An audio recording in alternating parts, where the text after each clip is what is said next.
Welcome to Burlap Teachers. Enjoy the video. You start immediately by backing up or imaging the drive. This preserves your OS and data. Once done, power down the PC and unplug it. Make sure to ground yourself with an anti-static strap or touch a grounded metal case. Static can kill SSDs. Remove the case panel and locate the existing drive. Identify whether it's an M2 NVMe on the motherboard or a 2.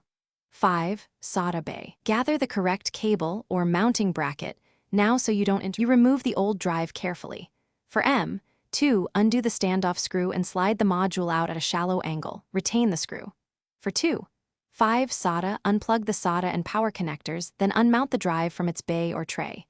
Once removed, insert the new SSD in the same way. Align the M2 notch or seat the 2. 5. In the tray, secure it with the retained screw or mounting hardware and reconnect cables tightly to avoid intermittent contacts. You power up and enter BIOS/UEFI to confirm the new SSD is detected and set the correct mode, OSI for SATA or proper NVMe settings.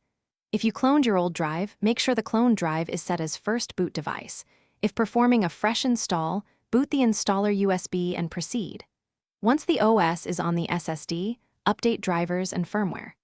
If boot fails, reset cables, recheck BIOS settings, and ensure the old drive isn't stealing boot priority. This single troubleshooting step fixes most issues. Thanks for watching. Consider subscribing if this video helped you.